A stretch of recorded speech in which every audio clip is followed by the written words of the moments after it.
5장 11절부터입니다. 멜기세덱에 관하여는 우리가 할 말이 많으나 너희가 듣는 것이 둔하므로 설명하기 어려우니라. 네. 때가 오래되었으므로 너희가 마땅히 선생이 되었을 터인데 너희가 다시 하나님의 말씀의 초보에 대하여 누구에게서 가르침을 받아야 할 처지이니 단단한 음식은 못 먹고 젖이나 먹어야 할 자가 되었도다. 이는 젖을 먹는 자마다 어린아이니 의의 말씀을 경험하지 못한 자요. 단단한 음식은 장성한 자의 것이니 그들은 지각을 사용함으로써 연단을 받아 선악을 분별하는 자들이니라.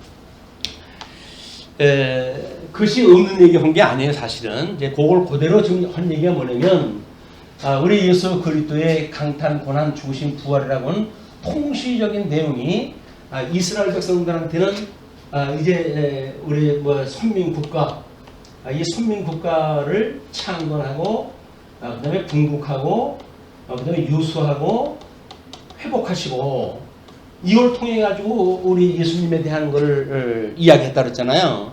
그러니까 통시적으로 봤을 적에는 그냥 이야기예요. 이야기. 나라 세워진 이야기, 나라가 나뉘어진 이야기, 바벨론의 포로로 끌려간 이야기, 그 중에서 다시 돌아온 이야기.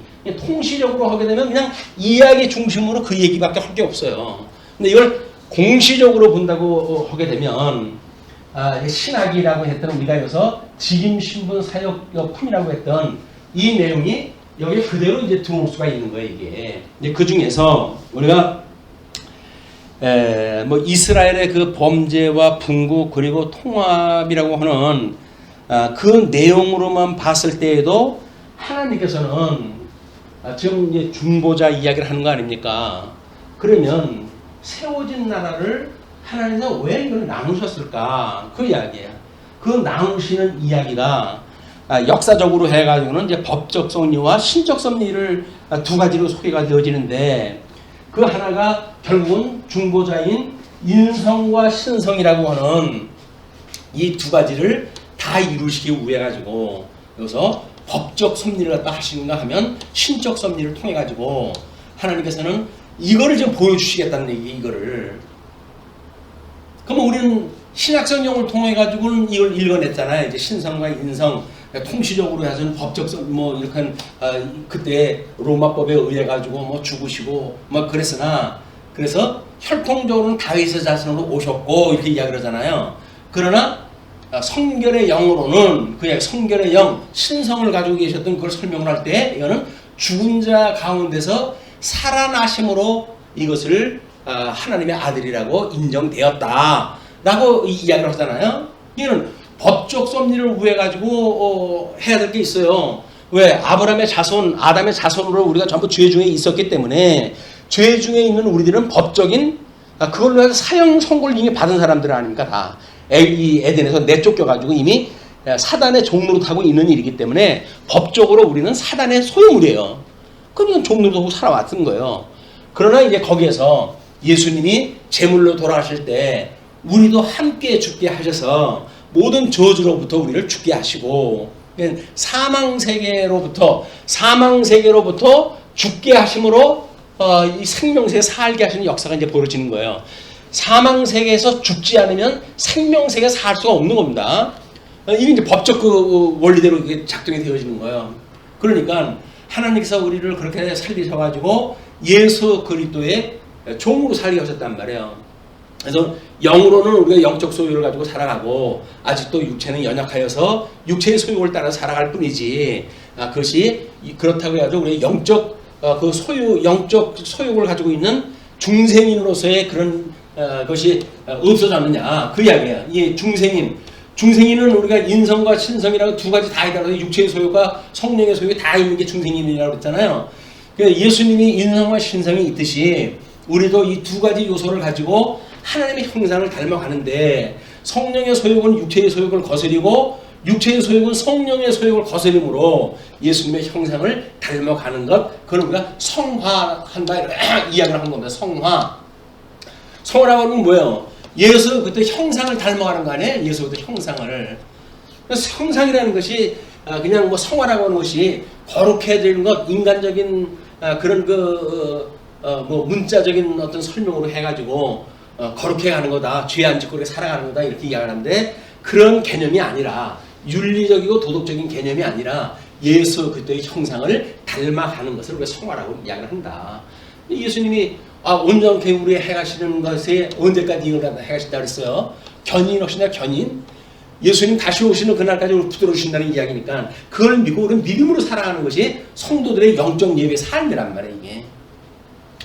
자, 그렇기 때문에 이제 구약 성경에 뭐 10조의 그 법적 섭리와 신적 섭리를 나눠가지고 이제 계명 문제로부터 선민의 범죄, 선민의 과정, 선민의 결과 또는 이스라엘의 축복에 대한 문제로부터 정탐과 정복에 대한 이야기, 그다음에 축복의 성취에 대한 이야기, 그리고 선민국과 분국에 대한 이야기로 해가지고 성륜의 위치와 선민 국가의 통합, 뭐 요시아 때 이제 우리 6월절을 지킴으로 해가지고 12지파가 다시 모였고 그것이 급기야 국가 회복에 참여가 되어지는 일이다.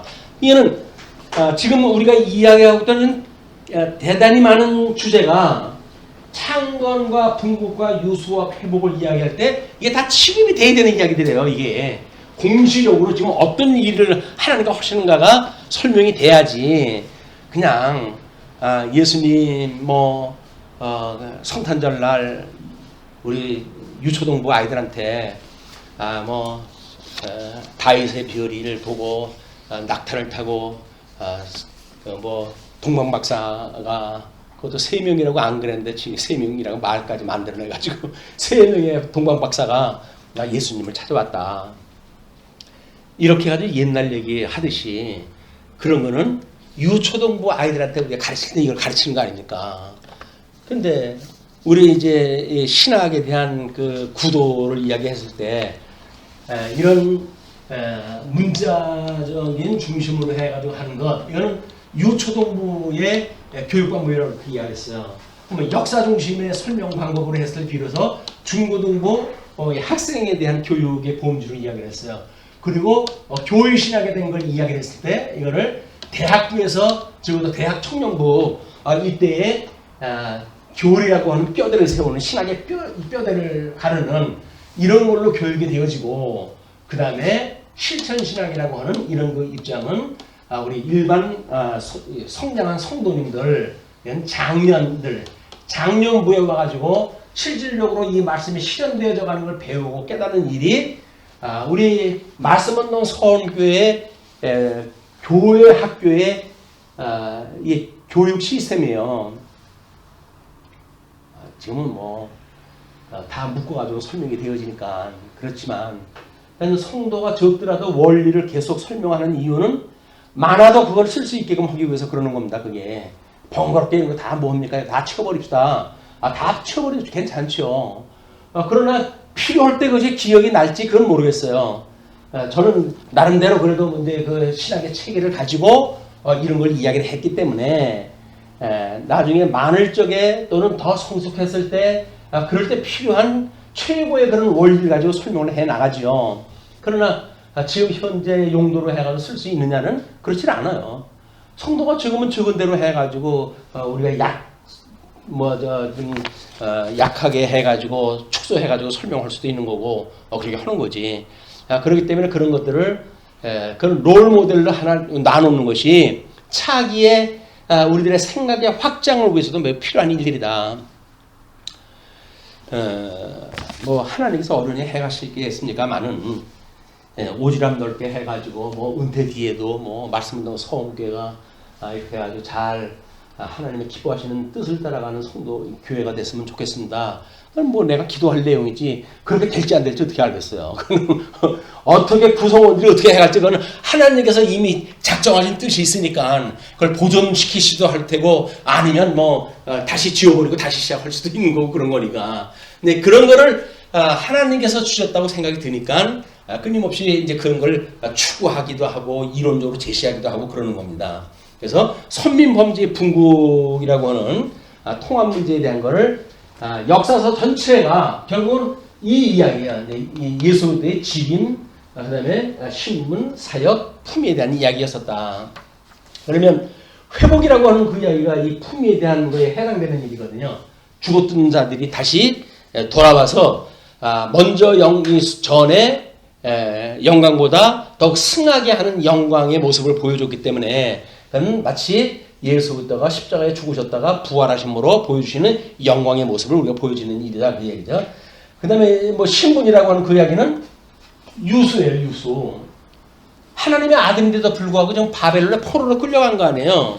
그럼에도 불구하고 만약 선지자들의 이야기는 너희는 하나님의 아녀야, 이 자녀야, 언약되어진 백성이야. 그러니까 너희들은 담대해. 하나님의 약속이 또 남았어. 너희들 회복하게 하신다고 그랬어. 라고 하는 걸 끊임없이 이거 알려준단 말이에요. 근데 이걸 놓치게 되면 하나님이 우리를 사랑합니까? 라고 이제 대들잖아요. 그럼 내가 너희를 사랑하지. 아니 사랑하는 게 이 모양으로 살게 합니까? 그렇게 하니까 주님께서 뭐라 그래요?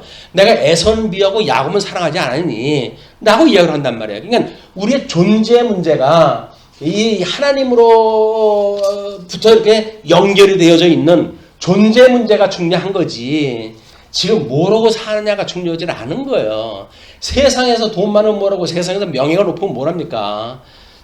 하나님의 자녀로서의 우리가 어떤 신분을 가지고 있는가. 우리가 하나님의 아들이라고 하는 신분이기 때문에 이런 가운데 이렇게 살아갈 수 있도록 하나님께서 섭리하신다고 하는 걸 믿고, 그래서 이 육체의 소욕과 성령의 소욕이 끊임없이 거슬리는데도 불구하고 성화의 과정을 끊임없이 가게 되어지는 것이 우리들의 자부심이란 말이에요. 하나님의 자녀로서. 하나님의 자녀인데도 불구하고 세상에 돈 없다고 해가지고 코가 빠지고 살아간다고 그러면, 아니 그럼 로마 밑에 살아갔던 사람들은 어떻게 했겠어요.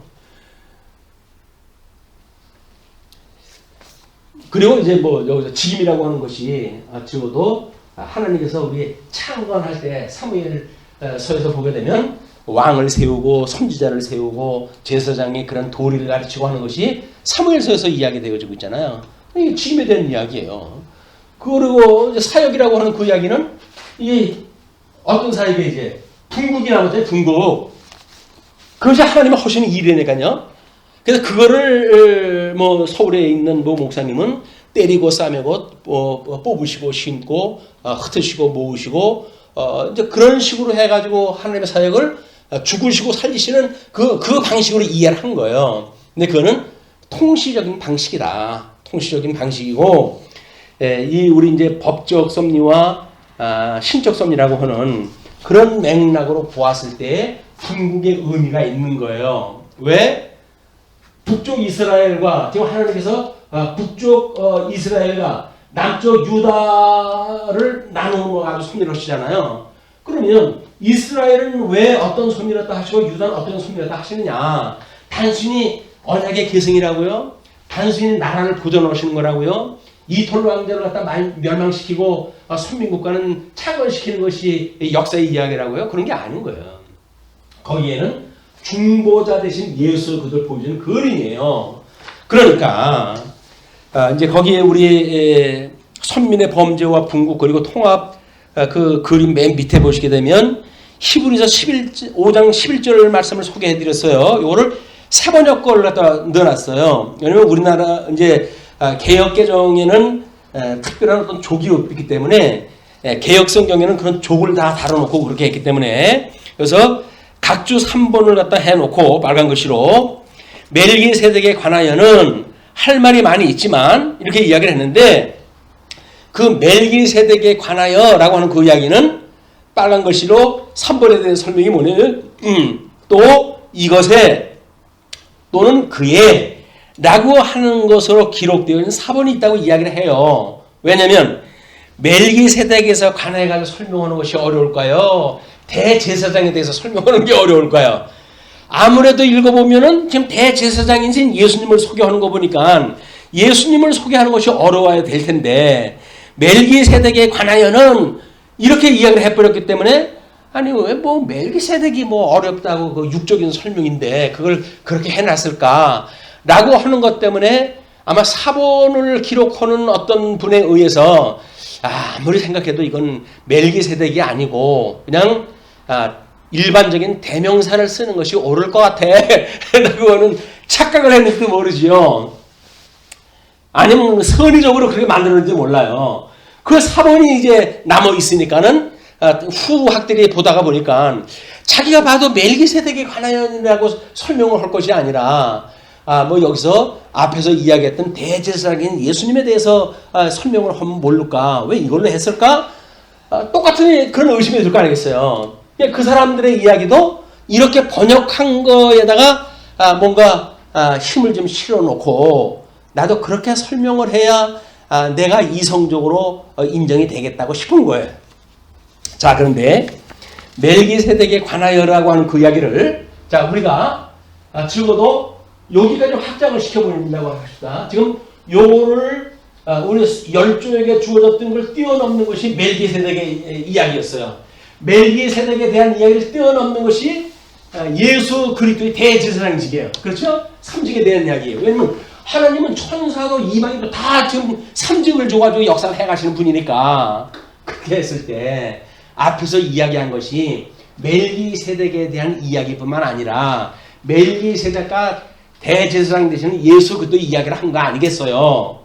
그 내용을 그걸 일일이 멜기세덱과 대제사장에 대하여 한 이야기에 대해서는 이렇게 이야기하는 것보다는 문학적 기술 방법으로 봤을 때 멜기세덱에 관하여는 너희들이 내가 아브라함의 그런 열조보다 나은 멜기세덱을 예를 들었으니 그 멜기세덱에 대하여는 그 이야기에는 뭐가 뒤에 있는 것 같아요.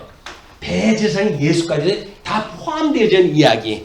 5장 그 11절로부터 설명을 쭉 했던 그런 그 내용이 앞에 5장 1절서부터 10절까지 이야기했던 내용을 대명사로 써가지고 그리고 멜기세덱에 관하여는 라고 썼던 것이 더 성경에 오류도 없고 성경 있는 대로 우리가 읽으면 되니까 오류도 없고 그렇다고 해서 설명 못할 바도 아니잖아 이제는.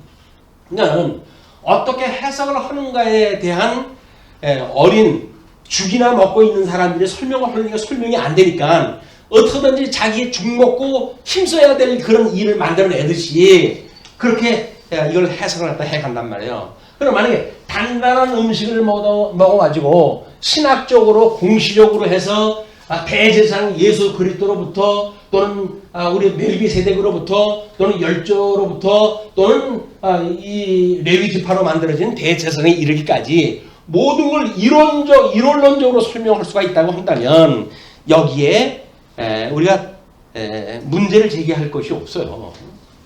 멜기세덱에 관하여는 그 이야기는 앞에서 1절로부터 10절까지 이야기했을 때 등장한 그 멜기세덱에 관하여는 이렇게 우리가 해석을 하면 된단 말이에요. 문제 없겠죠. 또 우리만 문제 없다고는 모르겠어요. 다른 사람이 뭐 잘난 척한다 또 이럴지도 모르니까 그럼에도 불구하고 그렇게 해서 그 여러분의 귀가 둔해진 까닭에 설명하기 어렵습니다. 왜 어렵다고요? 귀가 둔해졌어요. 너무 죽만 먹다가 보니까 그래가지고 그 설명하기 어렵습니다. 그러면서 12절 시간으로 보면 여러분은 이미 교사가 되었어야 될 할터인데 다시금 하나님의 말씀의 초보적 원리를 남들에게서 배워야 할 처지에 놓여 있습니다. 그러니까는 이미 초보자가 다 돼버린 거예요. 이제 다 잊어버려가지고. 그래서 여러분은 단단한 음식물이 아니라 젖을 필요로 하는 사람이 되었습니다. 여러분들은 이 하나님의 말씀에서 의와 나라라고 하는 양대 언약이라고 하는 큰 줄거리 그런 거로부터 뭔가 뜻을 헤아리는 사람들이 아니기 때문에 올바른 가르침에 익숙하지 못합니다. 그러나 단단한 음식물은 장성한 사람들의 것입니다. 그들은 경험으로 선과 악을 분별하는 세련된 지각을 가지고 있는 사람들입니다. 선과 악을 분별하는 세련된 지각이라는 게 뭘까요? 그게 지혜예요, 지혜. 자, 이 지혜예요, 지혜. 자, 그러면 우리 구약 성경에서 지혜서라고 그런다면 어느 게 떠오르셔요? 지혜서. 잠언서예요, 잠언서. 이 잠언서가 하나님 앞에 이 지혜에 대한 그 책이란 말이에요. 그러면 우리 잠언서를 소개할 때 그 말씀을 소개를 갖다 했는데 잠언서 1장 3절 말씀을 보시게 되면 지혜롭게 공의롭게 정의롭게 정직하게 행할 일에 대하여 훈계를 받게 하며 역사적으로 해가지고는 잠언의 기자인 솔로몬이 자기 아들에게 준 글이에요. 그러나 그 구약성경은 오실 메시아에 대한 예표적인 내용으로 신학적으로 우리가 확정을 해보게 되면 그 이야기는 행위의 기초인 지혜와 훈계, 지혜롭게 이거를 지혜롭게, 또 하나는 공의롭게, 또 하나는 정의롭게, 또 하나는 정직하게. 여기 잠언서 1장 3절입니다. 1장 3절이 하나님의 의에 대한 언약이에요. 하나님의 의에 대한 언약인데 지혜와 공의와 정의와 정직이라고 하는 걸 훈계를 받게 했단 말이에요. 이걸 훈계를 받게 했다고 한다면 역사적으로 해가지고는 르호보암이라고는 자기 아들한테 주어졌지만 이것이 모형적인 그 입장에서 실체적인 걸로 보게 되면 예수 그리스도 통해 가지고 이루어질 건데 예수 그리스도에 대하여 어떻게 이것이 예수님에 대한 이야기였을까?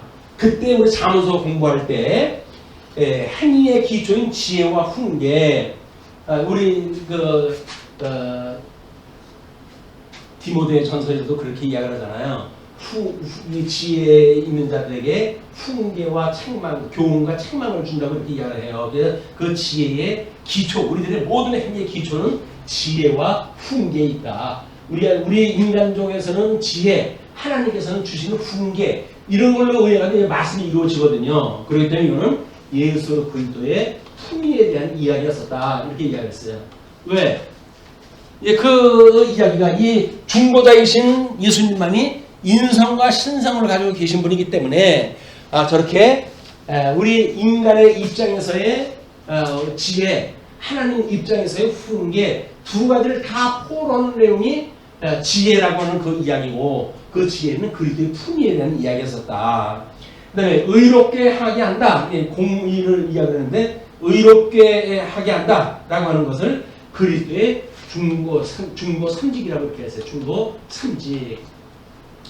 정의를 갖다 이제 우리 옛날에는 그거를 공평하게 이렇게 이야기를 했어요. 번역을 공평하게. 그거를 지금 이제 이 새롭게 번역을 했던 개역 성경에서는 정의롭게 이렇게 이야기가 되어진 거예요. 그 공평하게라고 하는 그 이야기는 예수 그리스도의 신분에 대한 이야기다 이렇게 이야기했어요. 그다음에 정직에 대한 이야기는 정직하게 행하게 합니다라고 하는 그 이야기는 그리스도의 속죄 사역이다 이렇게 했어요. 속죄 사역이다. 자, 그럼 뭐고 이게 중복이 돼요? 예수 그리스도의 강탄과 예수 그리스도의 신분과 예수 그리스도의 사역과 예수 그리스도의 품위와 이걸로 해서 중복이 되잖아요, 이게.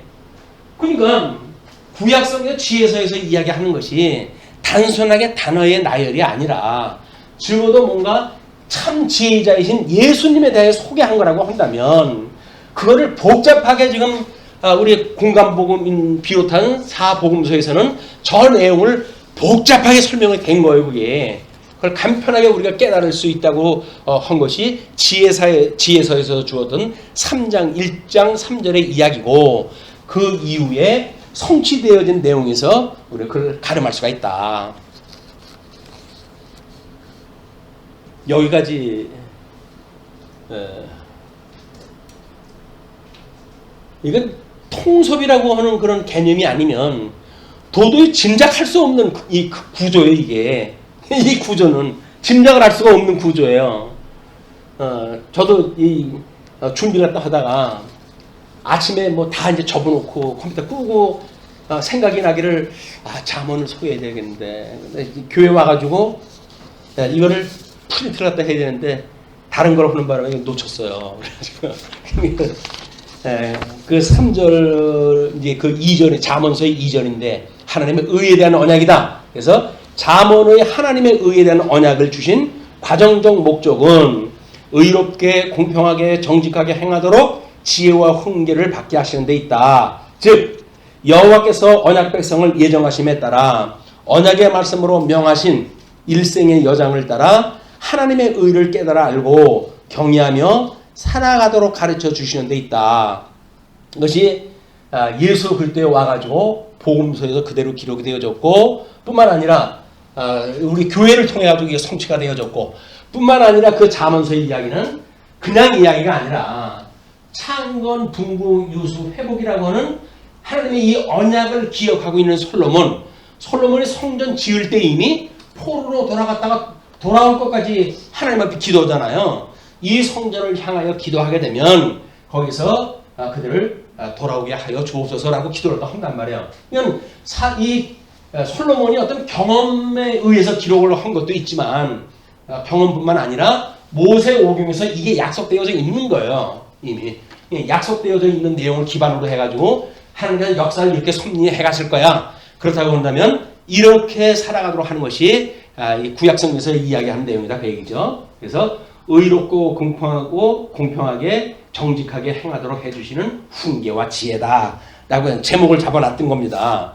그러면 우리 믿음의 선배들은 어떻게 보았을까? 우리 이제 그 선민의 범죄와 분구 페이지, 뒷페이지를 갖다 보시게 되면 요리문답 36번서부터 42번까지가 중보자에 대한 설명이에요. 중보자에 대한 설명. 그러니까 36번에 은혜 언약의 중보자는 누구신가? 은혜 언약의 유일한 중보자는 주 예수 그리스도시니 그는 하나님의 영원한 아들이시며 성부 하나님과 한 실체이시요 동등이시며 때가 참에 사람이 되셨으니 한 위에 두 가지 다른 양성을 가지신 하나님이시요 사람이시다 라고 해가지고 중보자를 설명을 했어요. 그리고 37문에는 그리스도는 어떻게 하나님의 아들로서 사람이 되셨는가? 그리스도는 하나님의 아들로서 참 몸과 지각 있는 영혼을 취하시어 사람이 되셨다. 성령의 권능으로 동정녀 마리아의 몸에 잉태되어 그에게서 나셨으나 죄는 없으시다. 우리 기독론이 아주 중요한 겁니다. 예수 그리스도의 무죄로는. 그리고 38번 왜 중보자가 반드시 하나님이어야 하는가? 중보자가 반드시 하나님이어야 할 이유는 인간성을 붙들어 하나님의 무한한 진노와 사망의 권세 아래 떨어지지 않게 하시며 그의 고난과 순종과 중보의 기도에 가치와 효력을 부여하셔서 하나님의 공의를 만족시키기 위함이다. 또 그의 은총을 얻으사 한 특이한 백성을 사시고 자기 영을 그들에게 주시며 그들의 모든 적을 정복하시고 그들을 영원한 구원에 이르게 하려 하기 때문이다. 39문 왜 중보자가 반드시 사람이어야 하는가? 중보자가 사람이어야 하는 것은 우리의 성품을 붙들어 주시고 율법을 순종하시고 우리의 성품을 입고 우리를 위해 고난을 받으시고 대신 강구하시며 우리의 언약을 채우라시기 위함이다. 그냥 사람 아까 이스라엘 백성들에게서는 그 백성들 중에서 뽑아야 된다 그랬잖아요. 그냥 예수님도 인간의 모습을 입고 체유를 하셔야 될 이유가 있는 거예요. 인성을 입은 것은 체유하시기 위함이다. 그리하여 우리로 하여금 양자의 명분을 받고 위로를 받으며 보좌 앞에 담대히 나아가게 하기 위함이다. 예수님이 사람으로 왔다가 부활 승천해가지고 하나님의 아들로 인정이 되어졌는데 그분과 함께 죽고 함께 살았다고 하는 성도들도 마찬가지로 이제 하나님 보좌 앞으로 나갈 거 아닙니까? 이게 우리 히브리서를 이해할 때는 아주 매우 중요한 내용이에요. 그리고 40문 왜 중보자가 반드시 한 위에 하나님이시며 사람이 되어야 하는가? 하나님과 사람을 화목시켜야 할 중보자는 자신이 그 하나님과 사람이 되어야 하며 그것도 한 위에 이렇게 되어야 하는 것은 하나님께서 우리를 위해 신인 각 성의 특유한 사역을 전 인격의 사역으로 받아들이시게 하고 우리에게는 전 인격의 사역을 의지하게 하려 합니다. 전인격이라는 건 뭐겠어요? 이것은 인성과 신성이라고 그러는데 우리에게는 하나님께서 이런 우리 영적인 존재와 영적인 예배로 해가지고 중생인이 이렇게 영적 그 영성을 가지고 있고 육이라고 하는 덕성을 가지고 있다고 했을 때 마음의 3대 요소를 가지고 심성, 지성, 그 다음에 우리 지성, 감성, 감성, 신성, 하도 빨라 하다가 감성이 생겨요. 이 전인적인 신앙생활을 하려면 영 부분과 육 부분이 있어야 마음에서 세 가지 요소를 가지고 전인적인 신앙생활을 할 수가 있기 때문에 예수님의 신성과 인성이라고는 특이한 그 품위를 우리에게 갖게 하신다 그 얘기예요. 그렇죠? 네. 그래서 전인격의 사역으로 받아들이시게 하고 우리들에게는 전인격의 사역을 의지하게 하려 합니다. 자, 41번. 어찌하여 우리 중보자를 예수라 칭하였는가? 우리의 중보자를 예수라 칭한 까닭은 그가 자기 백성을 저희 죄에서 구원하시기 때문이다. 우리 중보자님을 예수라고 이야기를 하고 다른 데는 그리스도라고 이야기를 하는데 그 예수라고 칭을 했던 거는 다윗의 자손으로 오셨던 예수님을 이야기를 하고 그러나 이제 그 첫째 아담의 후손들로부터 오셨던 예수님께서 그들을 자기 죄에서 구원하시기 위해서 그랬다 그 이야기예요. 이제 오늘 본문하고 아주 중요한 그 이야기입니다. 42문 왜 우리의 중보자를 그리스도로 하셨는가 그 이야기예요. 이제 예수라 하는 이야기를 했고 예수라고 하는 이야기는 혈통적으로는 다윗의 자손으로 오셨고 이제 그걸 이야기를 한 거예요. 그리고 죽은 자 가운데 살아나셨음으로 해가지고 우리 예수님은 그리스도로 인정됐다 이렇게 이야기했어요. 하나님의 아들로 인정됐다 이렇게 이야기를 했어요. 이거는 우리의 중보자, 중보자는 두 가지 품성을 다 가지고 있다고 그랬죠. 품위에 대한 이야기, 그리스도 품위를 그리스도라 한 것은 낮아지고 높아지신 그는 그리스도의 신분에서 그의 교회의 선지자와 제사장과 왕의 직분, 그는 그리스도의 직임을 갖다 이야기를 하는 거예요.를 행하게, 그 행은 그리스도의 사역을 이야기를 하는 거죠. 행하게 하시려고 한량없이 성령으로 기름 부으심을 받고 성별되시어 모든 권세와 능력을 충만히 받으셨기 때문이다. 그래서 그 가로 안에 거는 두모가 제 필명이에요. 두모가 첨삭한 내용이다. 왜냐면 이 지금 42문 본문 자체를 고칠 수가 없으니까 빨간 글씨로 해가지고 첨자를 갖다 했어요. 그것이 복음서에서 이야기했던 내용이고 주님의 몸된 교회의 견인의 내용에 대한 이야기고 우리 역사 구약성경 역사서의 이야기고 그 다음에 물론 이제 모세오경도 마찬가지로 해당이 되지만 특별히 잠언의 1장 3절의 언약의 내용이기도 하다. 이게 모든 성경이 공시적으로 해가지고는 이 네 가지를 주로 이야기를 해요. 공시적으로. 통시적으로는 이렇게 창건, 분구, 유수, 회복처럼 예수 때의 강탄, 죽으심, 부활 이 내용으로 되어져 있고 역사 이야기는 그렇게 되어져 있고 공시적으로는 신학적으로 해가지고 전부 하나님의 사역이 이중적으로 중보자에 대한 내용이 전부 설명이 되어 있다. 왜? 예수님에 대한 언약이니까 그렇게 되어져 있어야 되고 그 구약에 대한 성취를 해서 예수님이 오셔가지고 이루시는 일이기 때문에 복음서도 교회서에 나오는 서신서도 똑같은 구조로 되어져 있다. 소위 이것이 단단한 음식이에요. 단단한 음식. 단단한 음식은 계속 씹어야 돼요. 이거 그냥 급하게 먹으면 좀 취하기 때문에 씹고 또 씹고 해가지고 묵상을 해서 여기서 이야기했던 것처럼 정말 그 우리 예수 그리스도의 전인격적 사역을 의지하는 이런 믿음의 사람으로 우리 주님께 되어지기를 기도합니다.